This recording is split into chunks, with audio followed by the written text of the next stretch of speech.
I wasn't trying to eavesdrop.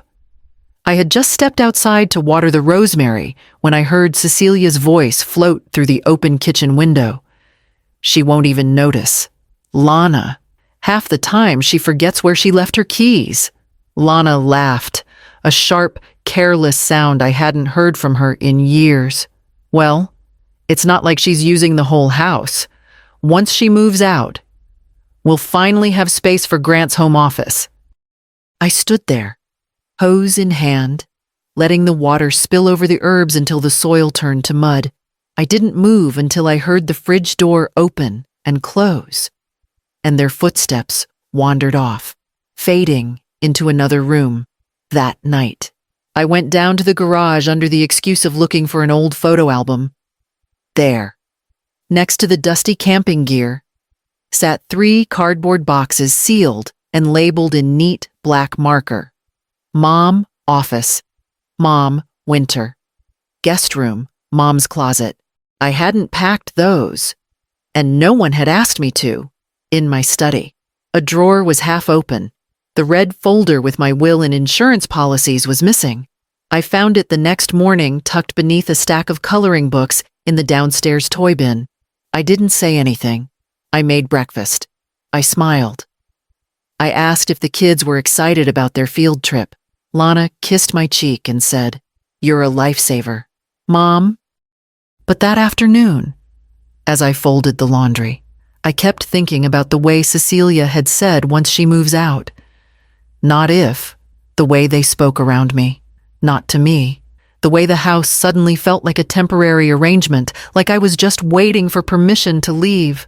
I opened my bottom drawer, pulled out a file of my own, and quietly flipped to the notarized page I had signed 6 months ago. Everything was still where I left it. Nothing had changed. Except now, I knew they were planning something, and I already knew how I would respond. It started with a gut feeling, no sirens, no alarms, just a quiet nudge that wouldn't let me rest. I sat at the kitchen table, waiting for the water to boil, and opened my laptop. I hadn't logged into my retirement account in over a month. There hadn't been a reason to. The page loaded slower than usual, as if it, too, was hesitant to show me what I'd find. Available balance $1.298.42. I stared at the screen, blinking as though I could will the numbers to recalculate. This account had once held over $200,000. I clicked into the transaction history. 5 transfers, all within the last 6 weeks. All to the same external account, each withdrawal a little bolder than the last. I called the bank. Heart pounding, throat tight. The voice on the other end was polite, efficient, and devastating. Yes, Ms. Calloway.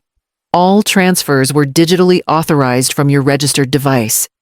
We have timestamps and IP confirmation. My device, I whispered. Yes. Ma'am. I ended the call and sat still for a long time. Then I walked down the hallway and knocked on Lana's door.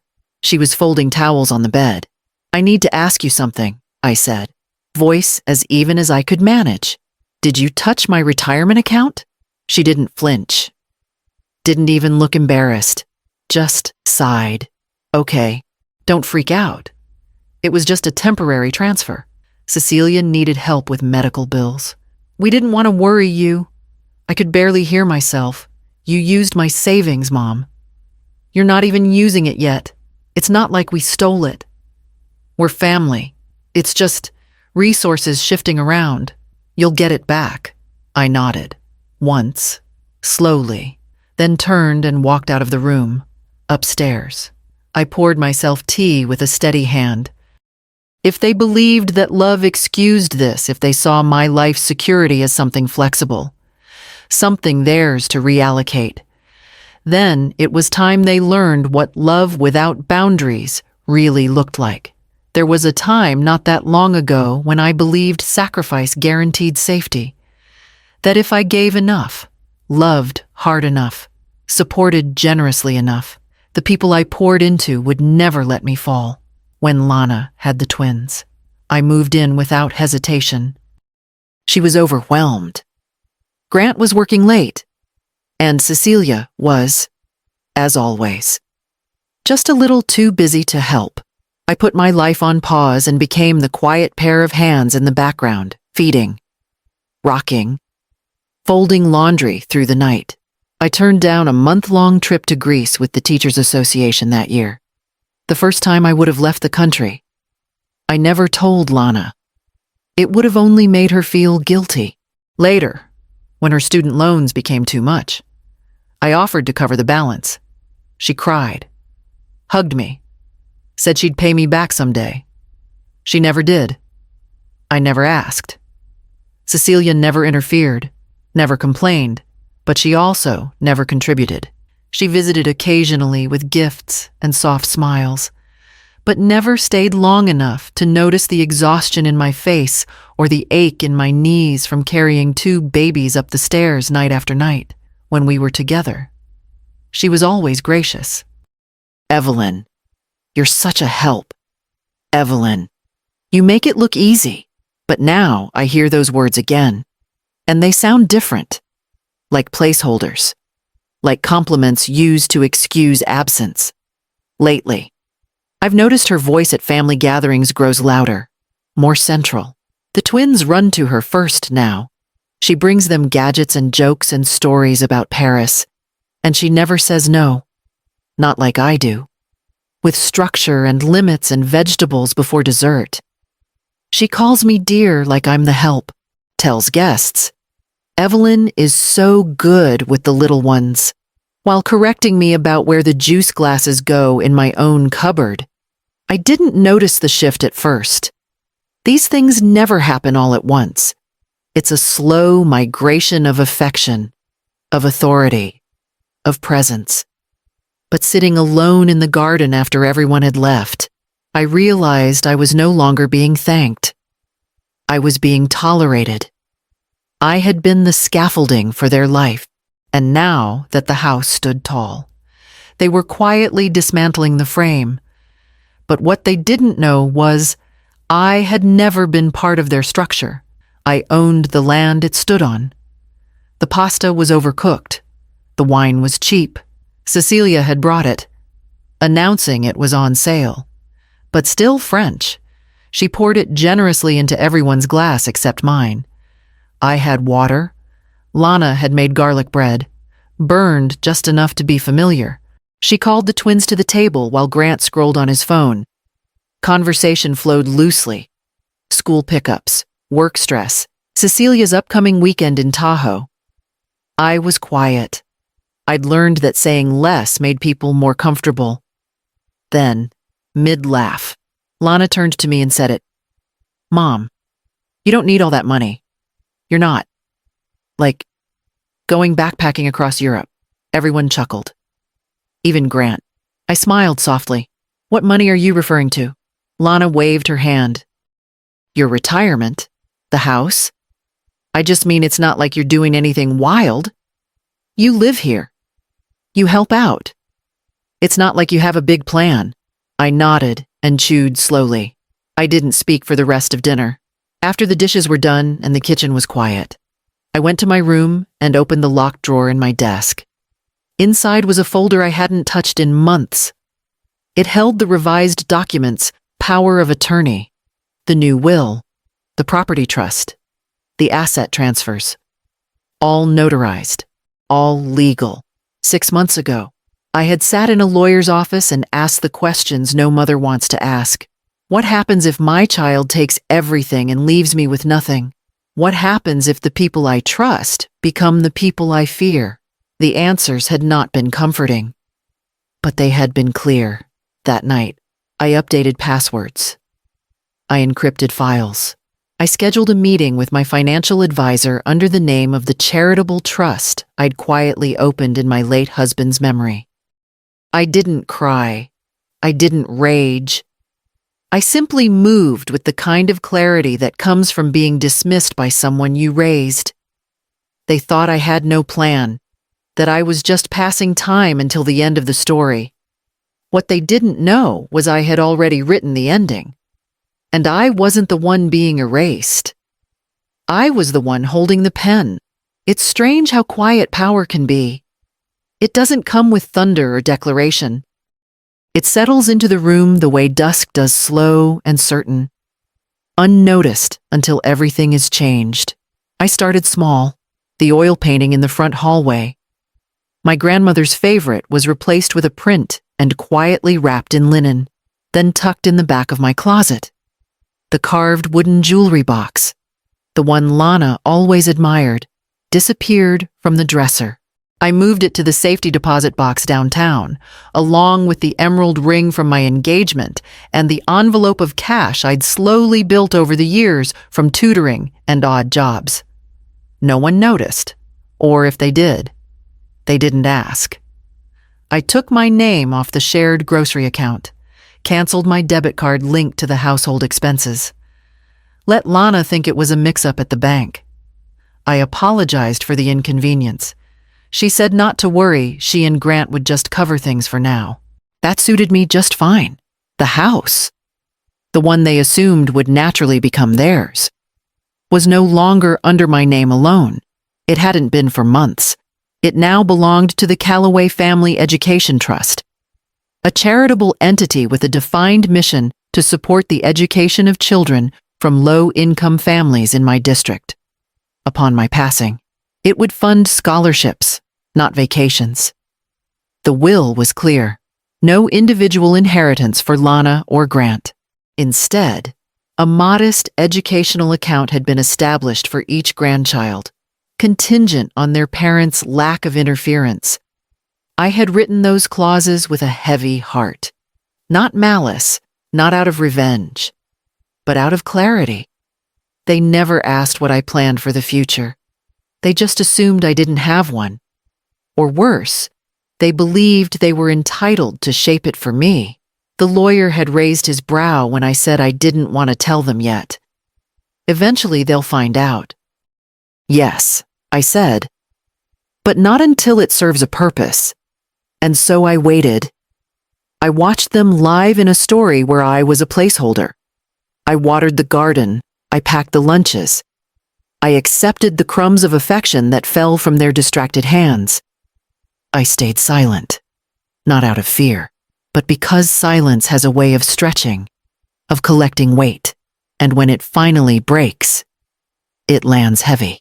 I was just waiting for them to step on it.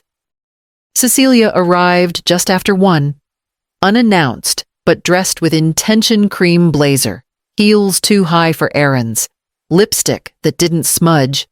She was followed closely by a younger woman with glossy hair, a clipboard, and an eager smile. "This is Kendra," Cecilia said breezily as I opened the door. "She's just here to give us a quick sense of the market. Nothing formal." I stepped aside and gestured them in like I was the maid, not the owner. Lana came down the stairs moments later. Tucking her phone into her back pocket like this was all part of a plan that had already been discussed. Kendra walked from room to room making notes, snapping photos without asking. Cecilia trailed behind her, commenting on natural light and square footage. Lana nodded and added her thoughts about updates and renovation potential. No one asked me anything. When they reached the kitchen, I placed a tray of tea on the table. I poured it evenly and added sugar to Cecilia's cup without being asked. She didn't thank me, just stirred. Kendra looked around.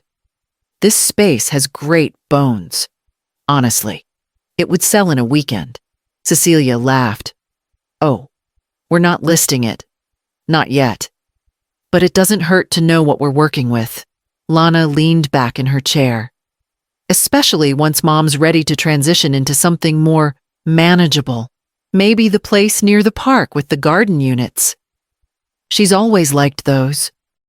I smiled and sipped my tea. No one noticed I didn't add sugar. I nodded along, offering polite responses, watching their faces as they crafted a future I hadn't been invited into. The calm I held wasn't performance, it was precision. I watched their eyes, their hands, The easy way they talked about removing me without ever saying the words, after Kendra left. Cecilia complimented the lemon bars I'd made. "You've always been such a comforting presence, Evelyn." That was the moment I realized they didn't see me at all. Not really. I was a role they needed filled until it was no longer convenient. I walked Cecilia to the door, thanked her for visiting, and waved until her car disappeared down the street. Then I went to the closet and pulled out the envelope I'd prepared 2 weeks ago. I checked the documents one more time and sealed it with a single piece of tape. It was almost time to set the table. And this time, I'd be serving something no one saw coming. The table was set with the good plates. Not for them, for me. I needed to remember who I was before their voices convinced me I was just lucky to have a seat. Sunday lunch had become routine. I cooked. They arrived late. The children ran wild while the adults talked over me. Cecilia brought wine again. Lana complimented the roast but didn't ask how I was. During dessert, I excused myself to the sideboard. I took the envelope from the drawer and laid it gently beside Lana's plate. She looked at it, then at me. "What's this? Something I thought you should read in private. But if you'd rather do it now, that's fine too." She opened it. Silence followed. Cecilia looked over Lana's shoulder, brow furrowing as she read. Her fork stopped midair. Inside were 3 things: a notarized copy of the revised will, documentation showing the house had been transferred to the Callaway Family Education Trust, a legal notice informing them they had no claim to the property. Past or future, I watched Lana's hands tremble as she reached the last page. "What is this?" she asked. Voice thin. "It's clarity," I said. "In case there was any confusion about what belongs to whom." "You rewrote the will?" she asked. Stunned. "You locked us out of everything I ensured that what I worked for would go where it was always meant to go, but we're your family," Cecilia cut in. "And that never changed," I said. "But family doesn't mean ownership." Lana stood up, her chair scraping hard against the tile. She didn't yell. She didn't cry. She just looked like someone who'd been walking confidently toward a door she assumed would open, only to find it sealed shut. The rest of dessert was quiet. The twins asked for more whipped cream. I gave it to them. I even smiled. When they left, no one said thank you. I stood at the window, watching their car pull away, and I felt no guilt. Not even a trace. Because what they never understood was, I was never asking for their permission. I had simply waited for the moment when silence could speak louder than any plea. The phone didn't ring the next day, or the next. Lana didn't call. There were no angry voicemails, no half-hearted apologies, no questions, only silence. Cecilia vanished just as quietly. No drop-ins, no wine, no more friendly reminders about what would be easier for me in the long run. I called the locksmith that Wednesday. He arrived with his tool bag and a polite smile. I offered him lemonade while he worked.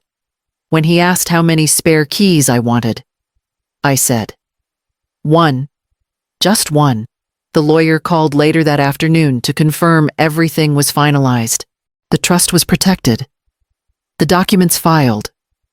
My assets were secure legally, irrevocably. The house no longer felt like a battlefield. I stood on the back porch and looked at the garden I had once tended daily, then slowly neglected while I tended to everyone else's needs. It was overgrown, but alive. I stepped into the soil with bare feet. No hesitation. I pulled weeds, trimmed back vines, and uncovered what had survived beneath months of forgetting. The rosemary bush had doubled in size. The lavender had stretched into the walkway, untamed but fragrant. I worked until the sun began to dip behind the fence, until my fingers smelled like thyme and my arms ached from pruning. I didn't stop because I was finished. I stopped because I could. There was no dinner to make for anyone else. No mouths waiting at the table. That evening, I ate a simple bowl of soup with the windows open. The breeze moved through the curtains like a whisper. No one said sorry, but the quiet no longer felt like punishment. It felt like a clearing, a breath. And as I washed my bowl and set it gently in the rack, I thought about what came next, not what I had lost, but what I was finally choosing. It arrived on a Thursday, tucked between a grocery flyer and a reminder for a dental cleaning I no longer needed. A small envelope, pink along the edges, addressed in neat, blocky handwriting. Inside was a folded note card with a butterfly on the front and a short message inside. I don't know what happened, but I know you always made my lunch. I remember that. Love. Naomi. I sat at the kitchen table holding that card for a long time. No punctuation, no explanation. Just memory simple, clear, and hers. I pictured her at 8 years old, swinging her legs at the counter while I cut the crust off her sandwich just the way she liked. I remembered the quiet thank you she always whispered before running out the door. That small act, repeated 100 times, had stayed with her. Out of everything she could have forgotten, she held on to that. I pulled out a sheet of paper and wrote back. Hand steady. Naomi, I don't expect you to understand everything right now, but you should always know this. You had a place at my table, and you always will. That will never change. Love, Grandma. I sealed it, stamped it, and placed it in the mailbox before I had time to second-guess it. Whatever Lana had told her or hadn't, Naomi had reached across the silence on her own.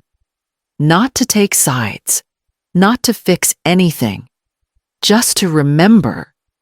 And that memory was enough to open a door I thought had been shut for good. Lana came by on a Tuesday. No warning, no children, no Cecilia. She stood on the porch like someone rehearsing an apology they didn't know how to begin. I opened the door and waited. Can we talk? She asked. I stepped aside and motioned toward the kitchen. I didn't ask what she wanted. I already knew. We sat at the table where I had once packed school lunches and signed permission slips, where birthday candles had been blown out and vegetables pushed to the edge of plates. I poured her tea, set the sugar beside her. She didn't touch it. I know you were hurt, she began, and I know I should have handled things differently. She didn't say sorry, but the effort sat there between us like a fragile offering. I've been looking into the documents. The trust, the will. Her voice cracked slightly. Is any of it reversible? I stirred my own cup slowly, letting the clink of the spoon fill the pause. I'm not punishing you, I said. I'm protecting myself. Lana looked down at her hands. Her nail polish was chipped. She looked tired in a way I hadn't seen before, not from parenting, but from unraveling. I just thought, she said softly. We'd always have time to fix things. I nodded. So did I. We sat there in the quiet. She didn't argue. She didn't beg. When she stood to leave, she touched my shoulder gently. Then she walked out the same door she once burst through with scraped knees and stories from school. I didn't follow. I didn't watch her drive away. I just stood in the kitchen, feeling the weight of all the things I'd finally stopped carrying.